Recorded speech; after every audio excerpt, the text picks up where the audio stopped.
Welcome everyone to Digital Systems 2. This is Lab 1 on flip-flops, and the objective for this lab is to investigate the operation of various configurations of flip-flops. The first part of the lab assignment is to create an active low input SR latch. And again, I'll show you a picture of what that looks like, where you're seeing it right now on the screen. Now, you know that we can create these SR latches with either NOR gates or NAND gates. When we're using them, when we create them with NOR gates, we create an active high input SR latch, and when we create them with NAND gates, we end up creating an active low input SR latch. And so the lab is asking us to create the active low situation using the NAND gates. Now, what we're going to use as instructed in the lab is the SN74LS00N quad 2 input NAND gate. Now, I've tested this with the N and the D. You can find both of those on MultiSim. I just happened to pick the D because that's what was actually on the picture of the handout. All right, so what you're going to do is we're going to build this on the NI ELVIS MX simulator. So what you see up here is not a standard MultiSim page, if you notice that. And I just want to do a real quick demonstration to show you how to create one of those. Right? So if you actually want to create one using the simulated ELVIS board, so what you want to do is, imagine I have nothing here. I'm going to open up my first project. Go to File, click New, give it a second.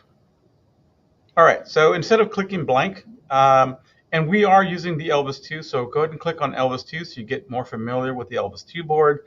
If we had an ELVIS I, I would say click on the ELVIS I. But we're going to use the ELVIS II. I'm going to go ahead and click on it just so you can see what happens with our simulate MultiSim page. But I'm not going to actually create anything because I've already done it. So I don't know if you can see that right there.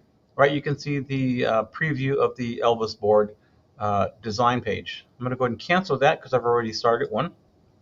And I've already built everything here, so it's just easier for me to walk you through everything.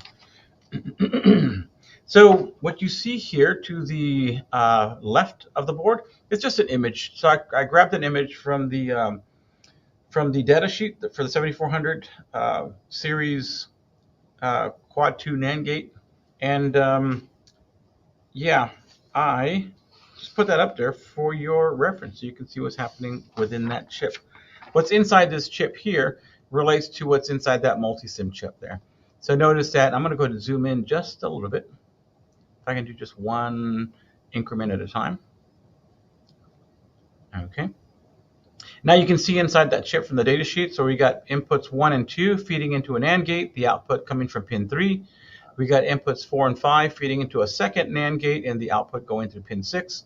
We have the ground going to coming out from pin 7, and we have the voltage supplied to the chip from to pin 14.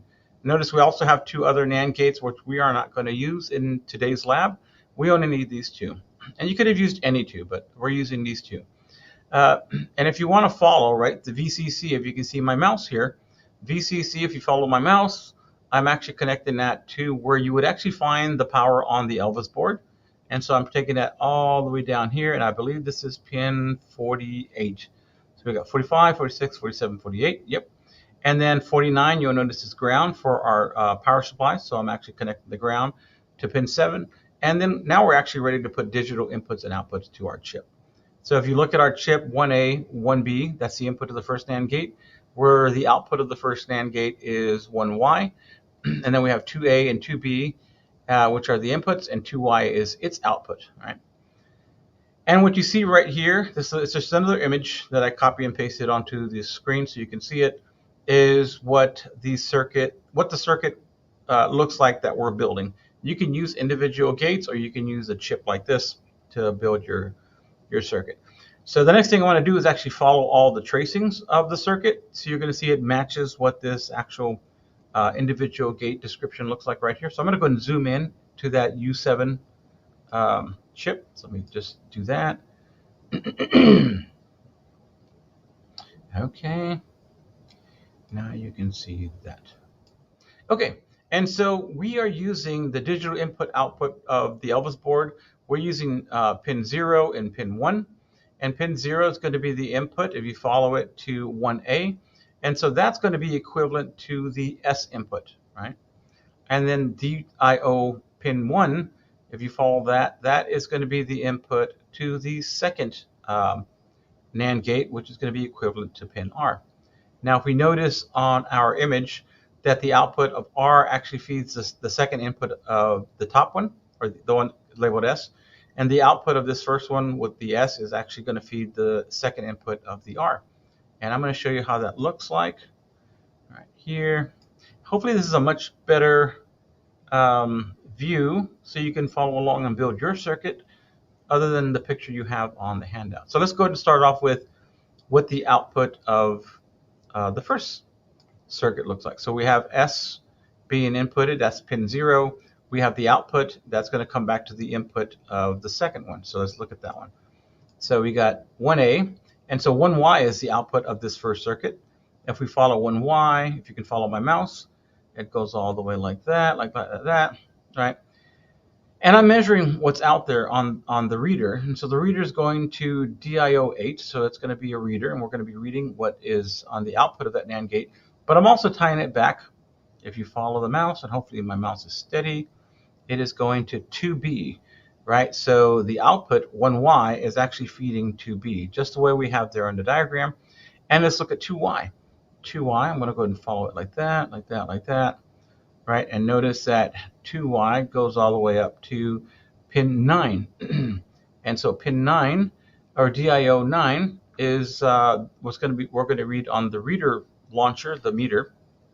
But also notice that I feed back, hopefully I follow the right line, to the second input of 1A, which is that S latch right there.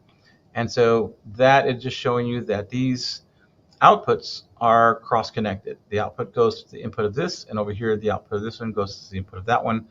Now, what the other thing I've done is we have, we're going to be reading Q and Q naught. I've also tied these to LEDs. And again, this is just according to your lab handout. So I'm going to show you one real quick. So we have DIO8 and DIO9. Those are the outputs of the two NAND gates. Notice that, let's start off with 9. Right, notice that 9, if I follow it all the way down here, that goes to LED 1. And then if I follow DIO8, if I follow it straight down here, that goes to LED 0. And these are these active functioning LEDs here on the simulator.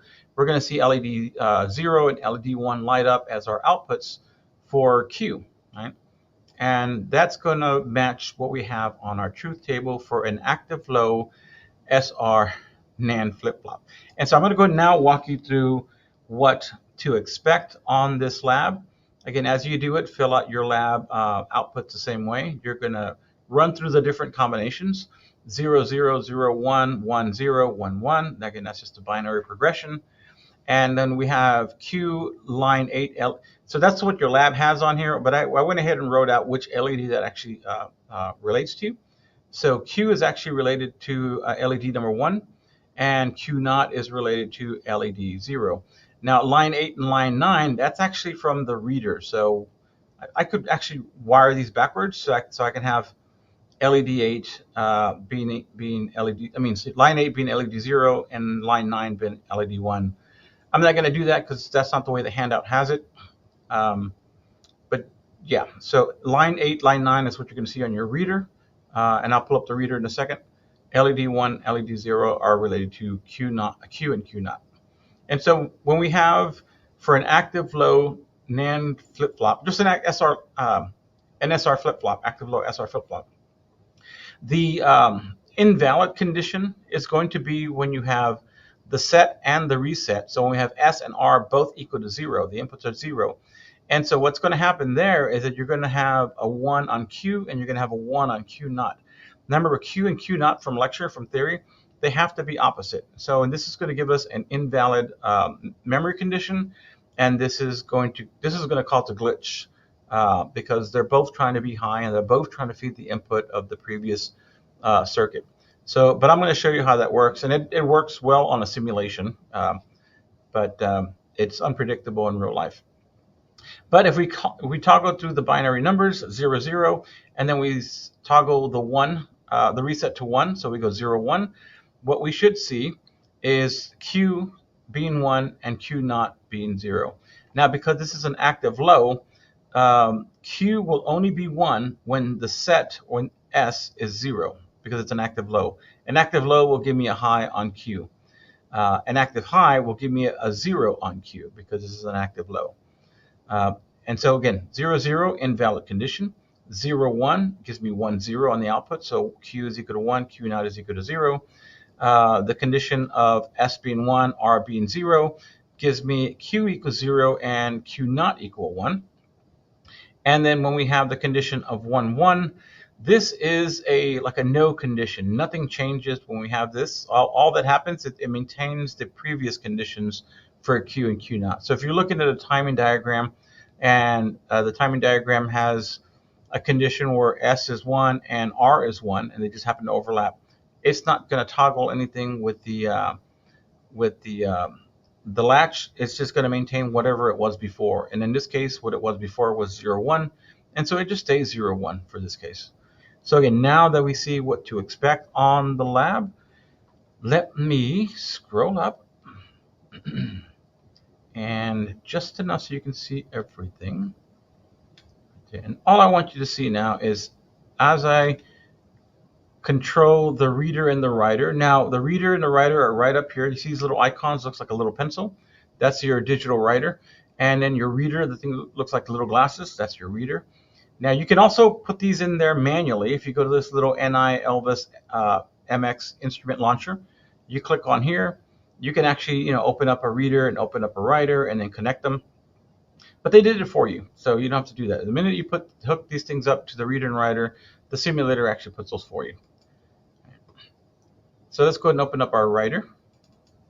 And you see that's what our writer is. Oh, it was set to 0, 0. Let me put it back down to 1, 1. All right. So all we're going to do is control input 0 and input 1, which is equivalent to the DIO 0 and DIO 1, right? And then let's look at the reader. Open up there, okay. Oh, I hate when it does that. Right there. You know what? I can move this right there so you can see it. And I'll put this right next to it so they're kind of at the same level. Okay, so what we're going to do now is toggle these two switches, 0 and 1, and we're going to look at the difference of what's happening here at pin 8 and pin 9. Now, pin 8 and pin... Oh, I'm not running it yet. Okay. So don't worry about 8 only being lit up here on this writer. It doesn't mean anything. You see that LED 0 and 1 are not lit up at all. I haven't hit the play button yet. So let's go ahead and do that, and let's see what happens. When we have 0 and 0 on the input. Okay. Give it a second to execute. There it goes. It just takes a second or two to run. And there it goes. Now it's running. Okay, so input 0 and 1 are both 0. So in other words, S and R are both 0. And right now we have LEDs 8, or we have these two on the reader. But what we actually have is, let's just focus on the LEDs, LED 0 and LED 1 on. And again, we said that Q is actually LED 1. Yeah, so this is Q, and then 0 is Q naught. And I'll toggle through these and compare these to the truth table. So right now, 0, 0 on the input, which is an invalid condition. Right, 0, 0, and we got a 1 on Q and a 1 on Q naught. Both of those LEDs are on, so that confirms that state of this active low SR latch using NAND gates. Okay, let's go to the first combination. 0, 0, let's go to 0, 1. Right there. So what ends up happening is that LED 1 is on. And LED 1, I'm kind of do a lot of repeating of myself here. Right? LED 1 is Q. And so LED 1 is high when the set is 0. So in this case, pin 1 is connected to the set, and pin 0 here is connected to the reset. So when pin 0, which is the R, goes to high, which is what we see here, and pin 1 stays at 0, we go to our first condition where Q is high and Q naught is 0. All right, and that's what we have there, 0 and 1. Let's do the next one. Yeah. All right. So now we have the other condition, and we see that pin 0 is high, is on, and LED 1 here is off. And so that takes us to this third condition here. So we got a high, we got a low, so the set is high, the reset is low, and we have Q is off, which is LED 1, and Q naught is high. So let's go back up there. Right. We said Q is high, LED 1 is high, on, and LED 0 is off. So LED 1 is off and Q0 is on. If I'm saying that correctly. I'm sorry, I'm on the third one. Shoot, sorry. LED 1, 0. Yeah. It happens, right? So third one, 1, 0. So we have LED 1 off, LED 0 is on. And so LED 1 is off, LED 0 is on. And let's go to the third combination, which is keeping them both high. So now this is high. Let's go to make the second one high. Right? Notice that nothing changed on the previous state. It stayed at 0, 1, so Q0 and Q naught high. Q0 and Q naught stays high. That means the LED 0 stays on and the LED 1 stays off. All right, let's go back up there. Yep, so LED 0 is on, LED 1 is off. And all we're showing you with this very first lab is how to build an SR active low latch circuit, a flip-flop, using NAND gates. We could do the same thing with the NOR gates if all you have is NOR gates, but then what you'll be creating there is an active high. And then again, just draw the truth table for that, learn how that works, and then you design accordingly. Now what you'll want to do is make sure that you fill out the truth table in the handout. Make sure I've covered everything that I'm supposed to cover for this first part. Yep, that's it. All right, so with that said, what I will do next, I should have hit this little thing right there, is part 2. And part 2 is going to be using JK flip-flops. And so we're going to build the circuit using the JK flip-flop symbol, which is going to be the 7476 dual JK flip-flop from MultiSim. And so it'll be a different chip, not the 74LS00, N or D. And I'll see you on part 2. Thank you very much for your time.